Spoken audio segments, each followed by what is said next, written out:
This year, travel north and test your determination. Face your fears at new heights and discover the truth of Polaris. One town to Steve Town.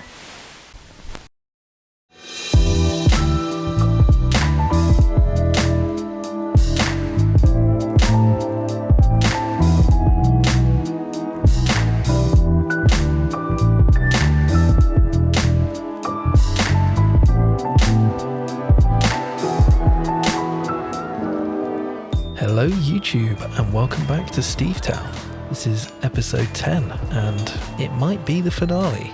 At least I think this is going to be the last episode with full commentary and a tour and stuff. Probably going to do kind of like a cinematic video during the next week, but I think this is going to be the last full update showing you stuff around the park. And boy howdy, I've got some cracking stuff to show you today. We'll be joined by Kinderly a little bit later on to look at the sort of main attraction, which you've seen a little bit of a preview of in the opening to today's episode. So yeah, we are just going to crack on, I think. So you join me here, sitting outside the Hoagie Hut where we finished off last time, and if we turn back the other way, we've now got this whole new area to check out. On the corner here you can see the Nitro Energy.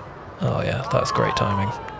On the corner here you can see the Nitro Energy takeover is in full effect, and as you can see, the main attraction here is this absolutely beautiful Morgan coaster which Kinderly built and which we'll be talking about properly in a moment. But before we get to that, just show you through this little plaza area here. Obviously we've got this really cool interaction with the coaster coming through here. Little toilet block here. I saw a toilet block very similar to this while I was watching a POV for a coaster, and the coaster like went past it, and I couldn't remember what the POV was. When I went to build this toilet block, I wanted to look at a reference image and I couldn't remember which one it was, so I just built it from memory, but it looked very similar to this, and it had these kind of like privacy panels outside the doorways. I'm really chuffed with how this came out. It's just got a very cozy little feeling in this corner here, surrounded by the trees, with the coaster riding past.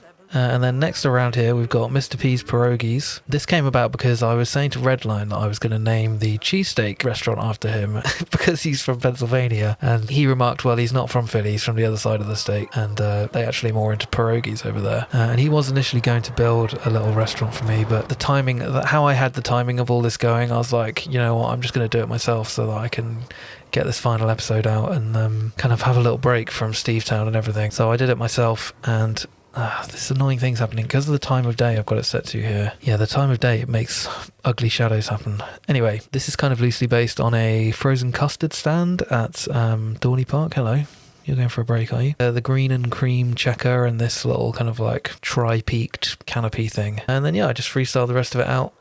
And again, I'm dead chuffed with how this came out. I think it looks very cute, very nice. I'm really loving the feel of this little area with the kind of coaster wrapping around you, and you've got all the tree cover, and then around on this side we've got this cool interaction moment where the coaster's coming through this trench, and you know, you can get up nice and close to this high railing here, or you can sit on this very long bench. And that leads us on very nicely to the coaster itself. So I will now seamlessly transition over to a segment with Kinderly where they'll tell us about this absolutely beautiful coaster that they made. Okay, welcome back to Steve Town, Kinderly. Hello. Thank you for joining me to discuss this absolute banger of a coaster that you built here. Yeah, absolutely. I don't know where to start with this one, really. It was a similar case to last time where I put up the bat signal for a coaster, and you very graciously offered to do something for me, and I wasn't exactly sure what I wanted. I knew I wanted something big, basically. Yeah, we went back and forth over it for a bit, and then I realized that I actually had a blueprint for this specific ride. I built it for Diamond Heights, right? Yeah. And kind of just repurposed it for this. That's mainly the reason why I did it, so that I didn't have to do so much work. But also, I can respect that. But also just because I wanted it to get some light. I did all that work for nothing otherwise. So yeah. I mean, that's kind of in the spirit of this project, which has been largely about reusing old things and giving life to things that would otherwise not get seen. Mm-hmm. So I'm glad to give it a home. Yeah. And it does look magnificent. You didn't have the whole thing built, right, though? No, it was just the lift. Did you? It was just the lift hill. Okay. Yeah, for the layout, it was You gave me pretty free reign, actually. So this is based off of like the old school Morgan hypercoasters, specifically like their later ones, in the vein of like Steel Eel and what's the other one? The one at Six Flags Mexico. I think it's like Superman or something. But those are kind of defined by these like super thick vertical supports. Most of the time they just have like these scaffolding type structures. Yeah, the kind of arrow support style, like scaffold. And that would have taken too much time. So I said, I'm not gonna do that. Yeah, reasonable. I mean, it does have a very cool, like, unique look to it. These like giant, thick supports. Yeah, that's one of the main reasons why I like these, honestly. But yeah, the layout is kind of just typical for this kind of ride. Usually they're kind of just like out and back, and then they have a few helixes, and then they come back with just a bunch of airtime hills. So it was pretty easy to put together. The supports weren't, as you probably well know. Yeah. You even actually, Indeed. I think you offered to help me out at some point. Yeah, I mean, you were you were struggling at one point with finding the motivation to keep doing it, and I did offer to help. Although, I mean, it wouldn't have looked anywhere near this cool if I'd done that. Nonsense. They're pretty simple. I was taking some B-roll of it yesterday, and I noticed that like one of the best views of it is from this like road outside the park here. Yeah, that's good. Which is kind of cool. And I love it's that. a good selling point for the park. Yeah, I love that from within the park too. You can see it, like it's tall enough that you can see it from most places, but it's not like overbearing in any way. Yeah, it's not absolutely massive, but yeah, the way it's just kind of like peeking out over the skyline from basically everywhere, like you said, like you can see it. It's magnificent. I love it. I think it came out great. I'm super happy with it. Yeah, you absolutely killed it. Thank you. As usual. I think it's also worth saying about this area at the end here, where initially you had like you were doing something slightly different with the layout, and then you decided that this would be cooler. Yeah, I was kind of struggling with where to put the station, because I didn't want to put it so far away that you had to I know that you're trying to finish this relatively quickly. So I tried to put it as close as I physically could. And then I had this idea for originally I thought it would be a tunnel, but I couldn't justify putting it any lower because the lake is right there. It sits below the water line. Yeah. So instead I hadn't even thought of that. Yeah. It's one of those things. This is possibly like not technically sound from an engineering point of view. As I was working on it, I was like, shit, I don't think this works. But it's fine. We're done. Yeah, it's fine. We're done. Don't worry about it. There's just like an inordinate amount of structural concrete and steel underneath this pathway here. They got pumps and stuff. It's good. Yeah, don't worry about it. But no, the exact inspiration came from the Superman at Six Flags New England. At the end, it has like these, what do you call it? Just like graceful elements that kind of weave in and out of tunnels between pathways. I thought it was kind of a nice way to end it. Something super unique that I don't think any of these rides actually do. Yeah, they from the POVs that I watch, they tend to be like pretty simple. And obviously this is like quite extravagant for Stevetown to have this massive like concrete trench, but I kind of love it. It creates these really cool moments of interaction as you're kind of coming up towards the coaster here. Yeah, you dressed it up super nice too. And you get this cool little bridge here. Yeah. God. It's well good. That's awesome. So that's basically it, really. And that's the last ride in the park. Another Kinderly banger. Oh, I still need to get the transfer. Oh shit, that's right. Yep. I forgot about that.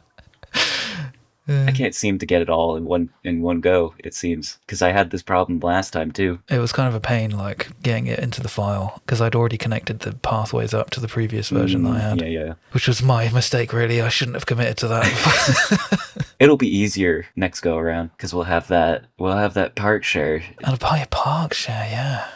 Oh, I'm so excited for that. It's going to be glorious. All right, well, Kinderly, once again, thank you so much. You are truly carrying this park on your back at this point with these coasters. Nonsense. Absolutely not. I will not take that. This is all you. I'm super impressed by the way that you've basically speed ran building this. Like, it's insane. Yeah, it does feel a little bit like I've speed run it. And let's just say I'm looking forward to having a little break from doing this. Oh, for sure. I too am fighting burnout. Yeah. Yeah, I think John T was having a bit of burnout as well. Everyone got a bit too excited Everybody about is. Planet Coaster 2, and now we're all in that. Now we're all in the burnout hole. Anyway, before you go, we should shout out your YouTube channel, which you started since you were here last. Yep. the thing that I haven't updated since that one episode. Yeah, but it was an absolute banger. So people should Yeah, definitely go to and be check fair. out Kinderly's YouTube channel. I will put a link in the description. It'll be more active when I don't have time constraints, I think, and not burned out. Yeah, there is like a thing about the idea of like Planet Coaster 2 coming out, and everyone was like, oh, let's get back on these projects before the game comes out. And then that turned out to be like burnout inducing Yeah. kind of nightmare scramble. But yeah, Kinderly's YouTube channel, I will leave a link. You should definitely go and check it out.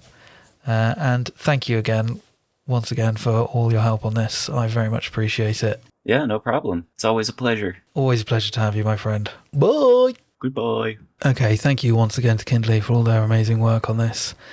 As I said multiple times now, it just looks amazing. Just to have a giant kind of statement on the skyline of the park. It's very cool, and I think it's a very nice way to cap things off. I'll just do a quick run through of the station and the queue area and stuff. It's not quite as involved as the spinning coaster. But yeah, as you saw in the intro to the episode today, it is called Polaris. Little sort of North Star reference. I'm not really sure what I was thinking with that, to be honest. I just thought it was kind of cool how the coaster's sort of, you're ascending upwards towards the stars. And yeah, the whole station design was kind of meant to be a sort of like 80s, 90s retro future kind of generic theme park building. It was very much inspired by Magnum XL at Cedar Point in terms of the kind of like base idea for the structure. I kind of took that basic structural idea and then kind of made my own thing with it. So we've got this cool kind of roof shape, and then you've got this kind of canopy structure over the actual train in the station here, and then it's all kind of raised up on this platform here. I put a bit of cabling in underneath there. Not exactly sure what this is, but I saw it in a reference photo for Magnum XL, and I was like, oh, that'll be quite a nice little detail to have under the station there. So yeah, that's basically the deal with that. Really chuffed with how this came out. I think it's kind of fun to have this like very different architectural vibe from the rest of the park, which obviously has this more kind of rustic feel, and it just works really well for the theme of the coaster, I think. Yeah, I'm just super chuffed with it, really. For the queue, there's not really much to say about it, really. It's just a series of castle pens that kind of fold in on each other with some really simple kind of canopies for a bit of shade cover. I didn't want to make it too complicated, and obviously didn't have a lot of space to work with, so it was just about fitting as much queue as possible into this little space here. And then as you come out of the exit down this path around the back here, we've got the gift shop for the coaster, the North Star Emporium. As with the station and everything else, this was kind of heavily inspired by the area around Magnum XL 200 at Cedar Point. So I was sort of borrowing heavily from some buildings around there, which I'm not sure are there anymore, but I saw them on Google Maps and really chuffed with how this came out. And then next door to that, we've just got the little Super Slush stall. Very simple little quick service place in a sort of style of like a roadside quick service thing that you see across the States. And then another toilet. And that leads us off basically to where we were a couple of episodes ago here with the refresh station, heading up the hill around the back there. A couple of lightning round things to point out. The Tilt-A-Whirl has now got a sign, as you can see. I mean, I'm so chuffed with the views of this ride. From back here especially, it just looks so cool as you're coming down this slope. Next up, the Flying Scooters has finally got a name, Forest Gliders. I've been using these like decorative shape pieces, which are in the scenery tab, and I kind of forgot they existed. I think they came with one of the DLCs, and there's loads of them. They're all really good, like nice little sign pieces. This one's good to do like drops of water. I just kind of came across those a couple of days ago, and I was like, why have I not been using these? These are great. Really like this one as well. That was on the Pierogi Hut. I mean, I know it's pretty late. It's pretty late in the game to be finding new pieces to be excited about, but yeah, I just hadn't really explored those before, so I've been using them. I think the Tilt-A-Whirl sign was made with those as well. And then over here, I finished off this toilet and just put a little picnic area in underneath this cover here. Added some vending machines in here. There was a third vending machine here. It keeps disappearing for some reason. I'm not sure why. There we go. That's that. Loving that. And then last but not least, we've got a sign for the plunge finally, the drop tower. I literally just kept forgetting that I needed to do this. So I just did a little, over the last couple of days, I've just been going through and putting all these ride signs in and stuff that I'd completely forgotten about. Doing little bits of curbing here and there, tidying off backstages. And that is basically going to be it for Stevetown. Thank you so much for joining me on this epic journey. I mean, I say it's been an epic journey, it's only been like 3 months or something. But I know compared to like, you know, Pinewood or Conifer Slopes or whatever, like this park it's still relatively young and new in terms of, you know, as a project. But, you know, I've been going hard on this thing for the last few months and I've spent a lot of time in here. In a way, I'm quite relieved to be done with it. And I'm very much looking forward to Planet Coaster 2. But, you know, if Planet Coaster 2 wasn't coming out, I could quite happily have just kept adding to this park, chipping away at it. There's plenty of scope that you could keep, you know, expanding it, adding new coasters, etc., especially around the backside of the park there. At the same time, I probably wouldn't have gotten as far with it if I've not had the impending release of Planet Coaster 2 kind of, you know, dangling in front of me as an impetus to keep working and trying to get it finished. Also just very thankful for all the support I've had. I was thinking about doing YouTube for years and I'm really glad that I finally pulled my finger out and gave it a go.